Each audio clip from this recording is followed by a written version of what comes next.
저를 따라해 보시죠. 세상을 이기는 담대한 믿음. 2016년 뉴욕타임즈에서 선정한 베스트셀러가 있습니다. 그 책의 이름이 그릿이라는 책입니다. 이미 읽어본 분들도 상당히 있으실 거라고 생각을 하는데 GRIT, 그릿이라는 책이에요. 오바마 대통령의 연설문에도 이 책이 인용된 적이 있고요. 그리고 제넛 앨런이라는 15대 연방준비제도 의장의 연설에도 인용이 되었습니다. 그래서 굉장히 유명해진 책입니다. 이 책의 저자가 앤젤라 덕월스라는 분인데 타이완계의 어떻게 보면 미국인입니다. 이 자매님은 하버드 대학에서 뉴로바이올로지 이 부분을 공부를 하고 옥스퍼드 대학에서 뉴로사이언스로 석사학위를 받습니다. 졸업한 후에는 고액 연봉을 받는 컨설팅 회사에서 일을 했어요. 그런데 일을 하던 중에 이분이 이것은 내 천직이 아닌 것 같다, 가르치고 싶다라는 마음이 들어서 공립학교에 들어가서 수학을 가르치는 교사가 됩니다. 열악한 환경과 어려운 지역에서 공부하는 여러 학생들을 대하는 중에 한 가지 신기하면서도 중요한 포인트를 이분이 찾게 돼요. 그것이 무엇이냐면 성적이 좋은 학생과 나쁜 학생의 차이점이 IQ에 있지 않더라는 것입니다. 우리는 대부분 생각할 때 IQ가 좁으면 성공하고 IQ가 좀 좋지 않으면 실패하는 인생이 될 것 같은데 IQ가 좋은데도 성적이 그저 그런 학생들이 있더라는 거예요. 그리고 IQ가 그저 그런데도 성적이 탁월한 학생들이 실제로 자기가 가르치는 필드에서 나오더라는 것입니다. 도대체 학교 생활에서 성공하는데 IQ나 재능이나 환경보다 더 중요한 것이 그렇다면 무엇일까? 여기에 대한 질문을 가지고 이분이 더 연구하기 위해서 펜실베니아 대학에 다시 입학을 해서 심리학을 공부를 하고 PhD 학위를 받게 됩니다. 그 후로 이분이 유펜에서 심리학 교수로 가르치고 있는데 그곳에서 발견한 중요한 단어가 그릿이라는 단어예요. 이 단어 그릿은 굳이 우리말로 번역을 한다면 불굴의 정신, 끈기, 기계, 근성, 이 정도로 번역을 할 수 있는 단어입니다. 그런데 이 단어는 단순한 자기 고집이나 아집, 그런 객기를 말하는 게 아니에요. 장기적인 목표를 딱 세워놓고 어떤 난관이나 어떤 어려움이 닥쳐도 그것을 넘어설 수 있는 불굴의 정신을 말하는 것인데 이러한 요소들이 IQ보다 더 중요하고 이러한 요소가 바로 재능보다 더 중요하고 바로 이 그릿이라는 요소가 환경까지도 넘어설 수 있는 성공의 비결이라는 사실을 이분이 발견한 것입니다. 그런데 이와 같은 내면적인 강인함은 세상적, 사회적 성공이나 학업적인 성공을 위해서만 꼭 필요한 게 아니라 여러분과 제가 하고 있는 신앙생활에도 반드시 필요한 것입니다. 왜냐하면 우리도 극복하고 넘어서야 될 산과 같은 과제가 나에게 우리 가정적으로 우리 교회적으로 임하기 때문에 그래요. 하지만 우리가 그리스도인으로서 가져야 될 이 그릿이라는 것은 안젤라 교수가 말한 그릿과는 조금 차이가 있어요. 세상이 말하는 그릿은 어디까지나 본인 자신에게서 시작을 하지만 성경이 말하는 그릿은 하나님으로부터 주어지는 불굴의 정신입니다. 우리 안에 계신 하나님 때문에 그분이 부어주시는 그러한 용기와 담력 때문에 그래서 우리가 세상을 이기는 넉넉한 힘, 이것을 영적 그릿이라 말할 수 있고 이것을 담대한 믿음이라고 부를 수 있는 것입니다. 여러분과 저에게 이제 2023년을 마무리하고 중요한 시점이죠. 불과 이제는 1시간도 채 남지 않은, 시계를 보니까 47분 남았네요. 이 중요한 시점 가운데 우리가 다가올 2024년 가운데 참으로 주 안에서 성공적인 인생을 살기 위해서 이러한 영적 그릿, 담대한 믿음이 필요한 줄로 믿습니다. 문제가 찾아왔다고 위축되어 버리고 조금만 어려움이 몰려와도 물러서는 퇴보하는 크리스천이 아니라 어떠한 문제와 상황에도 불구하고 그것을 담대히 맞설 수 있는 믿음, 이러한 믿음을 가질 때 비로소 우리에게 닥친 문제들을 여러분과 제가 극복할 수 있고 2024년 새해에 하나님이 여러분과 저에게 분부하신 그 사명도 바르게 열매 맺으며 감당할 수 있게 될 줄 믿습니다. 그렇다면 어떻게 할 때 수많은 인생의 공포와 두려움을 주는 요인들로 인해서 우리가 세상에서 위축당할 만한 상황 가운데도 불구하고 이 담대한 믿음을 가지고 하나님이 기뻐하시는 영광된 삶을 살 수 있을까? 오늘 말씀을 통해 이 부분을 나누길 원하는데요, 예수님께서 우리에게 친히 이렇게 말씀하셨습니다. 담대하라. 그렇게 말씀하셨는데 우리가 세상을 이기는 그리스도인이 되기 위해서 필요한 것이 무엇일까? 첫 번째로요, 주님의 때에 대한 믿음이 필요하다는 거예요. 주님의 때에 대한 인정이 필요한 것입니다. 이 부분에 대한 분명한 믿음이 있어야 돼요. 25절을 보십니다. 이것을 비유로 너희에게 일렀거니와 때가 이르면 다시는 비유로 너희에게 이르지 않고 아버지에 대한 것을 밝히 이를 것이다. 때와 기한은 하나님께 속한 것이죠. 주님께서 이렇게 말씀하셨습니다. 지금까지는 내가 비유로 하고 너희들이 알아듣기 쉽지 않은 그런 말로 했을지 모르지만 때가 이르게 되면 이 모든 것을 너희들이 분명하고 확실하게 알아듣고 깨달을 수 있는 날이 올 것이다. 그렇게 되면 너희들이 아버지를 밝히 알게 될 것이다. 지금까지 무언가 애매하고 다 이해가 되지 않고 혼란 가운데 있었던 제자들이었는데 주님의 때가 되게 되면 아버지를 분명히 알게 되고 하나님의 세계와 말씀을 확실하게 이해함으로 세상을 이기는 담력을 얻게 될 것이라고 말씀하신 것입니다. 그런데 그 때가 어느 때라고 성경은 말씀하십니까? 그 때에 대한 것은 성령께서 임하시는 때입니다. 주님께서 우리 가운데 임하시고 성령께서 역사하시는 그때, 인간의 마음이라고 하는 것은 원래가 매우 혼탁하고 그리고 굉장히 혼란스럽습니다. 그래서 아무리 공부를 많이 하고 지성을 가졌다고 해도 하나님의 세계, 하나님의 진리는 볼 수 없는 것입니다. 오늘날 많은 사람들이 생각할 때 IQ가 좀 높고 공부를 많이 하면, 우리 자녀들을 바라볼 때 많이 시키면 심지어 성경도 다 이해할 수 있는 줄로 생각하는 경향이 있을지 모르지만 아닙니다. 세상 학문, 세상 공부는 그것으로 어느 정도는 통할지 몰라요. 하지만 하나님의 진리의 말씀은 우리의 지성만으로 되지 않습니다.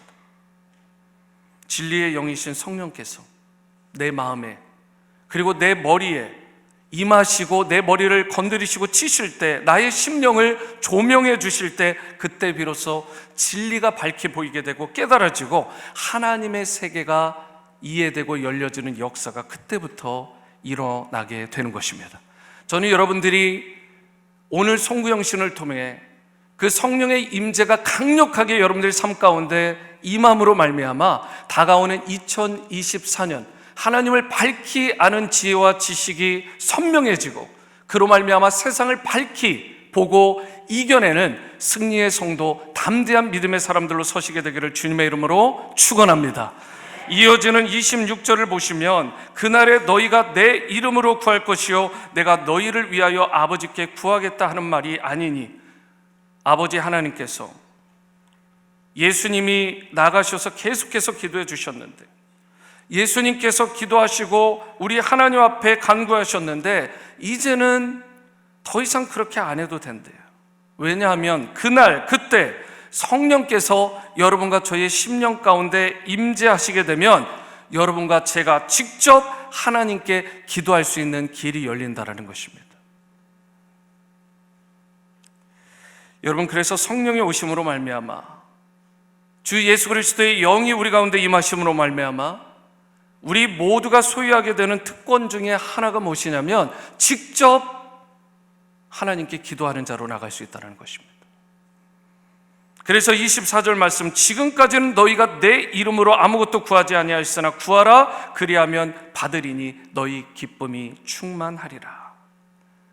우리가 하나님께 나가서 예수 그리스도의 이름으로 부르짖어 기도하면 응답받게 되는데, 그때 하나님의 영이신 성령께서 여러분과 저의 마음을 만져주시고 강력한 심령으로 바꿔주셔서 기쁨이 먼저 충만하게 하시고요, 그리고 승리하게 하시고 세상을 이기는 강력한 성도들로, 영적 그릿을 가진 인생들로 살아가게 하신다는 사실.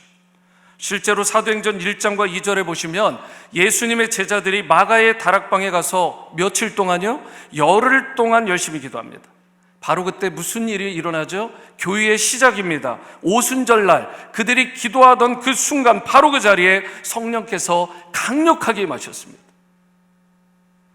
120명의 문도, 그리고 성령이 임하시는 순간 그동안 그들이 그렇게도 두려워하고 그렇게도 벌벌 떨던 공포 가운데 있었던 제자들이었는데 담대한 믿음의 사람으로 그들이 거듭나게 돼요. 성령 받고 나서. 아시는 것처럼 한때 제자들은 예수님이 잡히시던 밤에 뿔뿔이 흩어집니다. 그런데 예수님이 부활하시는 그날 밤에도 심지어 몰래 숨어 숨죽이고 갇힌 공간에서 예배 겨우 드리던 인생들이었는데, 요한복음 21장 말씀에 부활하신 예수님을 수차례 만나고도 디베랴 바닷가에서 고기나 잡겠다고 낙심하던 제자들이었는데, 그럼에도 불구하고 무기력하고 무능력한 연약한 제자들을 예수님께서 불쌍히 여기심으로 말미암아 그들에게 놀라운 변화의 순간을 주셨는데, 그것이 바로 예수님이 오히려 승천하시고 성령을 그들에게 부어주신 사도행전 2장의 사건이었다는 사실이에요. 솔로몬 행각에서 그 당시 유월절을 지키기 위해 몰렸던 수많은 사람들 앞에서 공개적으로 목숨을 걸고 담대하게 베드로가 복음을 전하기 시작합니다. 예수님은 그리스도시라고,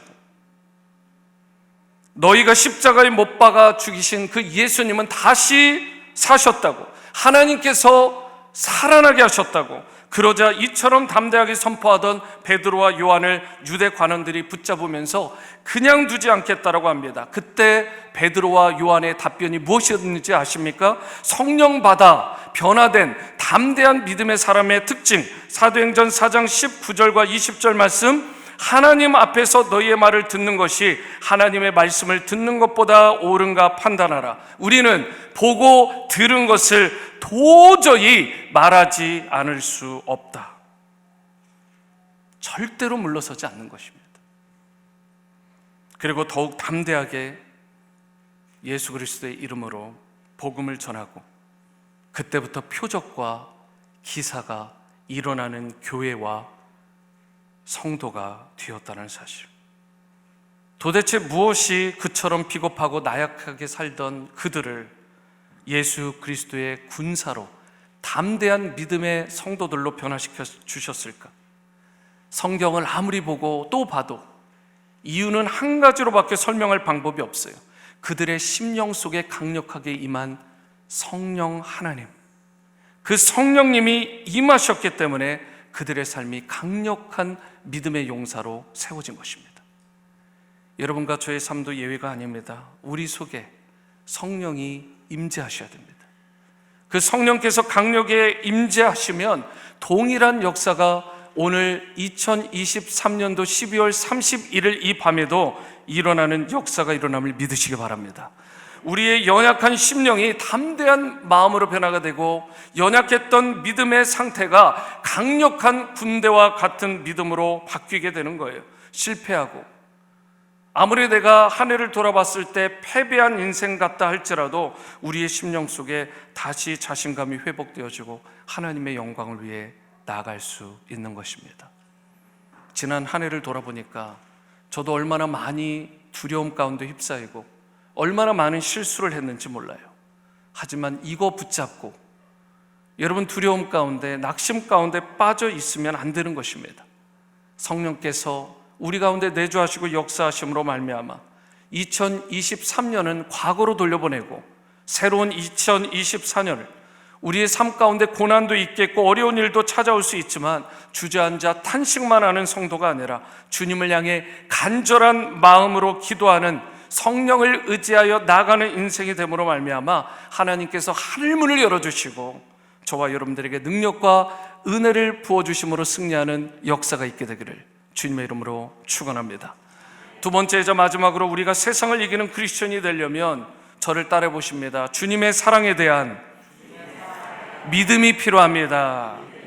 27절 말씀을 보십니다. 이는 너희가 나를 사랑하고 또 내가 하나님께로부터 온 줄 믿었으므로 아버지께서 친히 너희를 사랑하심이라.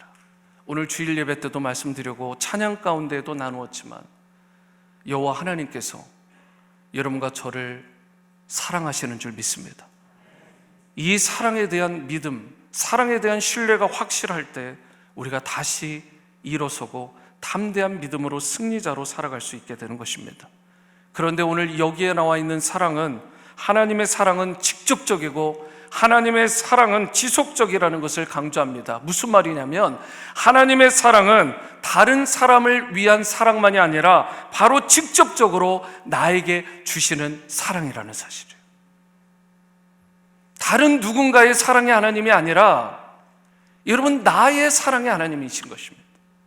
이것이 오늘 성경에서 말하는 강조점이에요.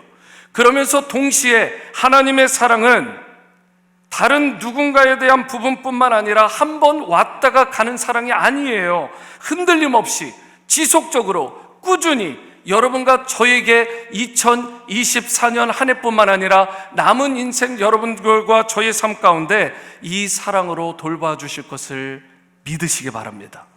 이 사랑으로 제자들이 다시 일어선 거예요.